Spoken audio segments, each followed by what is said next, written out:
In today's episode, we are going to be talking about how the path through adversity leads to ultimate success. But first, if you are a new listener and you enjoyed this episode, you got something out of it, go back and listen to a whole bunch of others and then leave us a quick 5-star review. Returning listeners, you know the deal. If you have been listening and have not yet left a review, please do so. Share us on social media, tag us, we'll reshare. You guys have been doing great about that lately, but based on the average number of downloads versus the number of reviews that we have, some of you are still just consuming. You're consuming, and you're not taking action. The simplest action is hitting pause right now, quick click on the 5-star, and then you're done. Don't even write anything. Just click the 5-star. But diving right in, the path through adversity leads to success, leads to ultimate success, leads to much more powerful growth. We've talked about it on a few different occasions. Probably more focused during our business episodes, which we'll still start sprinkling these back in there as well. But you learn more through the things that you don't do well. You learn more through your trials and tribulations, through trial and error, the things that you fuck up. You're learning more from those situations typically than you are from your successes. If something went well, you can't always pinpoint exactly why it went well. It just could have been a lucky break. It could have been one of 1,000 things that happened. But when you fuck up, you know the thing that you fucked up typically. You know what you did wrong. You know what did not work. And even if it's not pinpointed, there's still a smaller bucket of things that went wrong that you can then focus on improving down the road. And those are the things that are going to lead to the highest level of success. You can see success without failure. You can see the highest level of success through failure because you've learned things along the way and can apply them with a more pointed sword. So what the fuck am I talking about? Well, to give you a little bit of a background, and this is something I can apply to 100 different things that have happened within my life, but the most easy, obvious example would probably be my journey with Barrett's esophagus. For those of you who are not familiar, just tuning in recently, you don't know my story. I was diagnosed with Barrett's esophagus at 22 years old. So about a decade, I've been dealing with this. Basically, the lining of your esophagus erodes to the point where it looks like your stomach lining, and that does increase your susceptibility to esophageal cancer. Not as correlated as they used to think it was, but there is a higher correlation. And then if you progress into low grade and higher grade dysplasia, then you do have a significantly higher chance of developing cancer down the road. I did develop all the way through to high grade dysplasia. I had 7 surgeries over the course of a year, a little over a year. Every other month, they actually burned my esophagus to get rid of that Barrett's and dysplasia. And I was actually, quote unquote, I won't even say cured, but I was cleared a little over a year ago, coming up on 2 years, I think. And I have not, knock on wood, gotten it back since. So that was what I had. How did I get there is really the point of this conversation.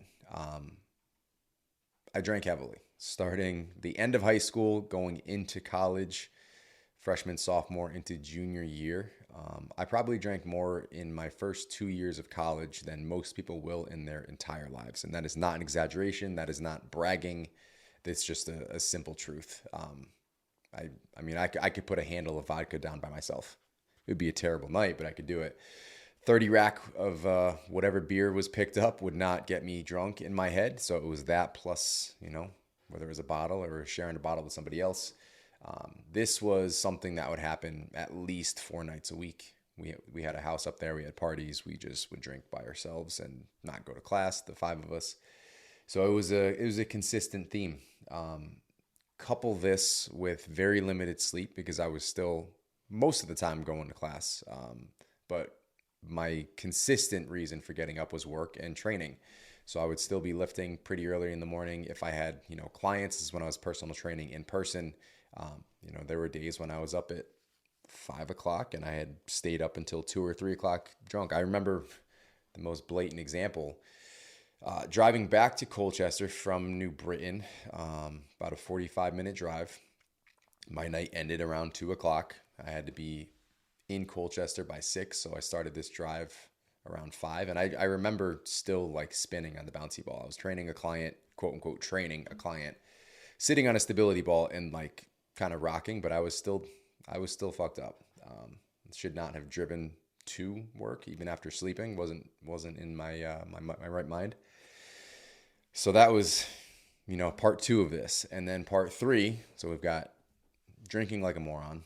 We've got not sleeping, which is potentially the biggest fault of all. At least if I'm doing shitty things to my body. If I was sleeping enough, I could recover a little bit. I wasn't. And then step 3 was taking all of the supplements under the sun. Being a broke college student, all of my money went into alcohol and supplements. I was probably spending, at that time, $200 a month or so in supplements, which at that time is a lot of supplements because things weren't $100 each at that point in time. But also for a broke college kid, that was a lot of money. So you can see where my priorities were. And these are things that are unregulated, things that came out afterwards that had some really crazy shit in it. Did you take Jacked 3D? I took Jacked, whatever it's called. I took Jacked. I took it beyond the recommended serving, so never exceed 3 scoops. It was a pre-workout, correct? Pre-workout. I think I took it once, but why did it eventually come back as being a bad thing? I don't remember if it was this one or another one, but there was an article out that had whatever supplement it was, and don't quote me, look it up yourself. I believe it was an ingredient related to meth, very close to meth, or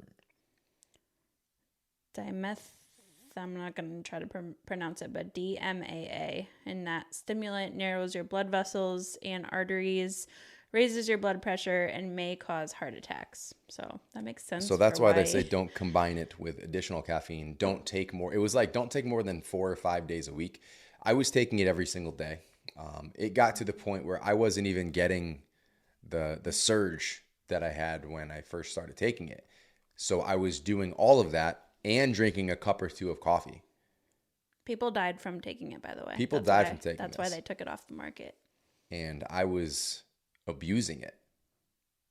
Nothing short of abuse, as I was with alcohol and my body in general. So that was my routine. Crazy supplements, overdosing supplements. Thank God I developed Barrett's esophagus and didn't just die, to be honest with you.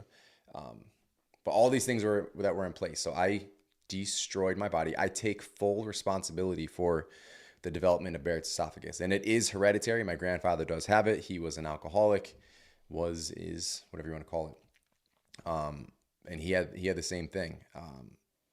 I really didn't have a choice. I had to shut everything down in regards to supplements. It was at the point where I wasn't even taking creatine. Like, I took nothing, wasn't drinking caffeine. And I'll kind of dive into the specifics of this in a minute. But I had to go wipe my slate clean because it felt like I was having heart attacks every single day. I mean, I would wake up and just feel like I was going to black out. Just that tunnel vision would creep in. My heart was pounding. My chest got really tight. Difficulty breathing. These were the symptoms I noticed before I even was diagnosed. I ended up diagnosing myself as I was studying for a certification for fitness. I upgraded. I think it was fitness nutrition specialization, and that was one of the diseases I was studying. And they had done lung test, heart test, stomach test, all these things, negative. So I said, test me for this. They said, no way, that's an old person's disease. I said, do it anyway. And they're like, yep, you have it.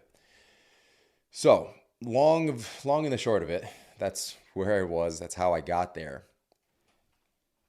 I take full responsibility for putting myself in that position. And lifestyle-wise, it did some good things for me. It put me on a straighter and narrower path for sure. But specifically to my health, to my future, what is now my present, I would not be where I am today if I didn't go through all those things. If I didn't have Barrett's esophagus, if I didn't have this decade-long battle, which has put me in high levels of anxiety, depression. Just this is both the best and the worst thing that has ever happened to me. And I say best in context. Obviously, the best thing is Kai. Very good thing and a very, very, very bad thing that happened to me.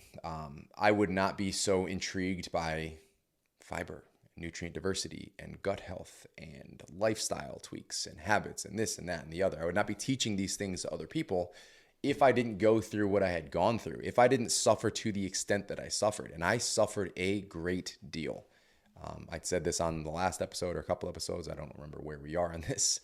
But I was at a point when I told Alessandra when I was breaking down, I would rather have cancer than what I have right now because I can't fight this. I don't know what this is. This was after I was cleared and I was still dealing with fatigue and everything. But again, if I did not go through that level of suffering, I would not be so passionate about the things that we are teaching today. So this stuff isn't bullshit. This isn't stuff I read in a book. This is stuff that we have literally applied on a daily basis for, hey, bunny. It's a bunny running through the backyard. Applied these things for a very long time. Don't shake your head. I don't even see I it. appreciate wildlife. These are the things that I enjoy life. I enjoy the things that are happening around us. I can stop and appreciate them. These are the things we've applied for a very long time. These are the things that we are teaching others to overcome their struggles through. But circling back, we reach our greatest level of success by suffering, and to varying degrees. This was one of the biggest causes of suffering within my life, and it's also had one of the biggest rewards because of the things I was able to learn and take from this experience. I think the example I want to give isn't quite as extreme as yours, but it's something that a lot of people do struggle greatly with, and I don't want to lump it in as adversity technically, because growing human life is not adversity, it's a blessing. But pregnancy and becoming a mother is something that can be very challenging.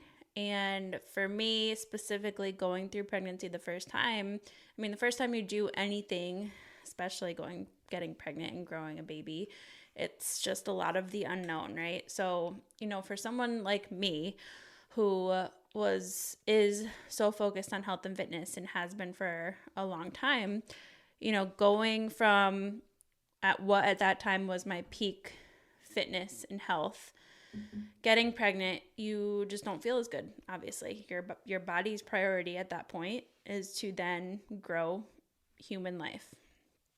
So I think it becomes a hard pill to swallow because you're so used to feeling so good in your body that when you don't, I don't want to say for no reason, but when you don't, despite doing a lot of the things that you were doing before, or having to change the things that you were doing before, it can really mess with your mind. And even though it's a temporary thing, it's a hard thing, it won't be forever, it still is a long time to go through just not feeling great. However, that transformation of having Kai, becoming a mom, really allowed me, I think, to take a step back and not necessarily approach health and fitness differently per se, but just approach it way more balanced and in a way that was way more sustainable than previously. So previously, I was really in that competitive mindset of powerlifting and being an athlete and just trying to be the best of the best, and wasn't afraid to spend 2+ hours at the gym. I drove to a gym 40 minutes away, there and back 3 times a week, just to get the best possible powerlifting experience. So having to switch from that competitive athlete mindset to approaching fitness more so about longevity and just overall health, it took time, but it was the best thing for me to go through, as far as then being able to continue that and sustain that through those early phases of motherhood, through everything that we've been doing the last 4 years. And I think it's really easy to think, I'm going to have kids now, I'm going to get pregnant, I'm never going to get my body back, I'm never going to feel good in my body again. But I am living proof that that is false. Many of our clients are proof that that is false.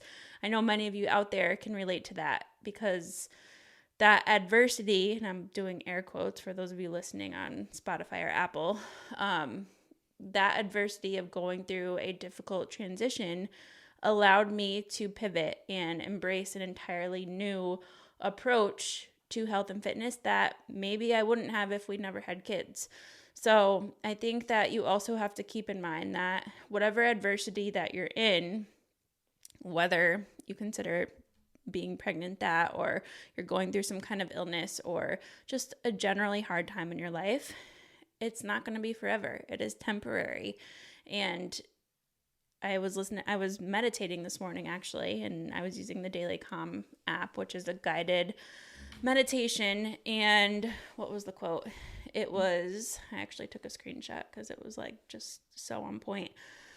Like a sandcastle, all is temporary. Build it, tend to it, enjoy it, and when the time comes, you let it go. So this is true for both the hard things as well as the good things. And I think on the parenting side, that's something you have to remind yourself all the time too, of the hard days of parenting your children, or the hard days of business, or the hard days of just your fitness journey, whatever it is you're dealing with. The hard days are temporary, but the good days are also temporary too. That's actually a a concept in Buddhism. I think I think that was a Buddhist thing that you posted. They called it something else. It's called impermanence. Well, yeah, they did mention that, but they called it a Japanese term. I'm not going to try to repeat it, but it was some word. Well, it's a good connection here. So those of you, again, who are relatively new, I am not Buddhist. I have come across it and read several books over the last couple of years. I'm super into it. I love the fact that it feels more like a philosophy than a religion. It's just about kindness, compassion, mindfulness, being a good person, which I'm sure all the religions circle back to, but I just feel like this one is a bit more open, accepting, and that's not to put yours down. Like, I have a cross on my side. Like, my family's Christian. I was never baptized or anything. So I respect all religions. I'm just saying, very, very drawn to this concept of Buddhism, this practice of Buddhism and the concepts within it. Impermanence, just understanding that, this too shall pass, for example. Nothing is going to stay forever. The good things, the bad things, every single thing. So the bad things, it gives you that relief knowing that this will not last forever. For the good things, that can be a scary thing. The people in your life, the things in your life, you're not going to have those forever. So it forces a heightened sense of appreciation. Do you remember when Kai was I think we just moved into our last house. So he was probably around 3 months old, I want to say. And you came out of our bathroom, we put him to bed, and I was crying. And you asked me why I was crying, and it was because I was so sad because we're so close to becoming grandparents and Kai's going to be an adult. And I was just having a moment where I was basically what we're talking about, time is flying. This is not going to be forever. I was just probably dealing with some postpartum things too. But, sure. When you think about life like that, you appreciate it more. And when you that the way that you were thinking about it was healthy. That's literally the opposite it was of just mindfulness. A day. It's the opposite of mindfulness. So we're not encouraging you to think about being a grandparent when you're 14 years old.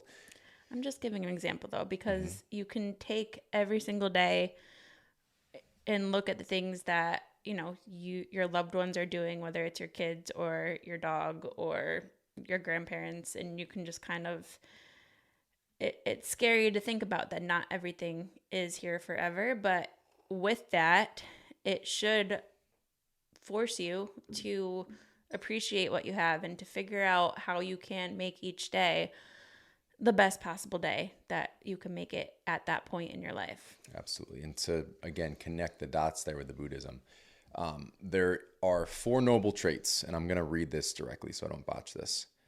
But again, one of the philosophies. So the 4 traits, the 4 noble truths are the truth of suffering, the truth of the cause of suffering, the truth of the end of suffering, and the truth of the path that leads to the end of suffering.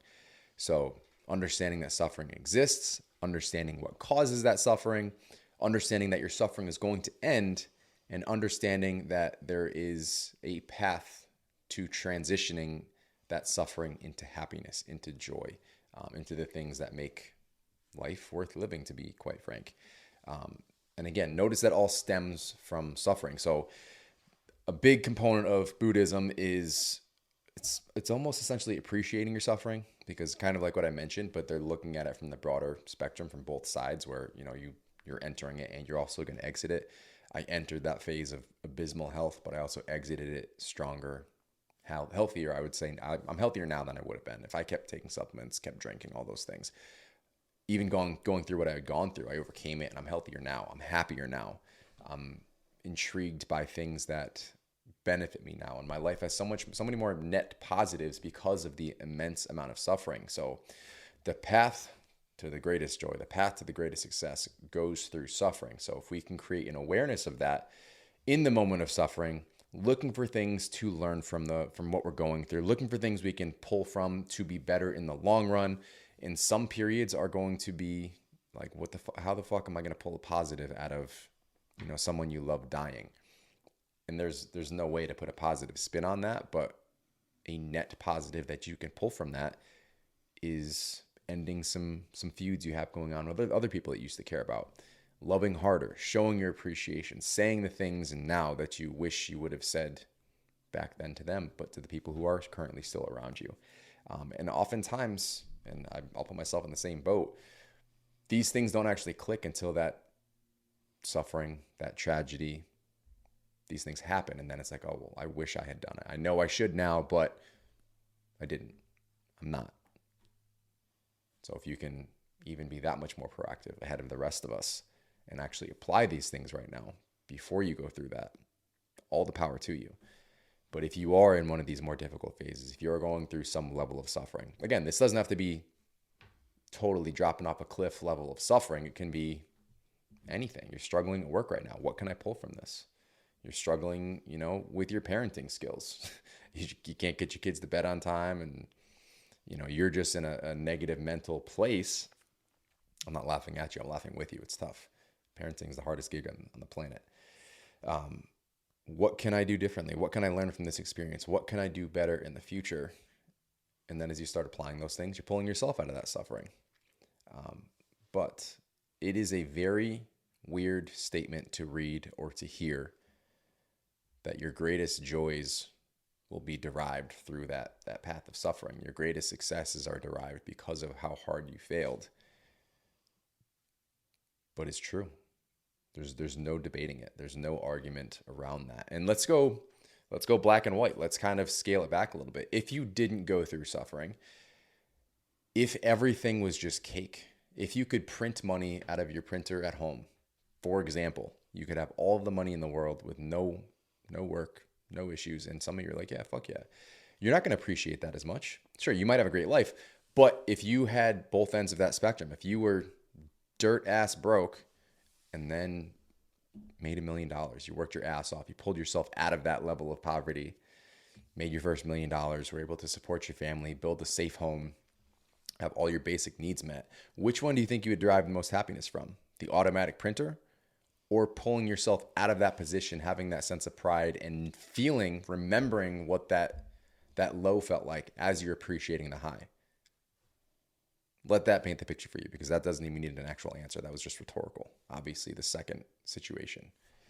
We talked about it actually on our team meeting a little bit this morning with our coaches. So 2 out of 3 of our coaches are also parents who have littles at home. They're trying to balance all the things like ourselves. And our coach Haley was talking about, because she's been putting her kids through swim lessons, and I think it's twice a week or maybe a couple times a week. She has to drive 40 minutes to the swim lesson, do the swim lesson, and drive 40 minutes back with her 2 little kids.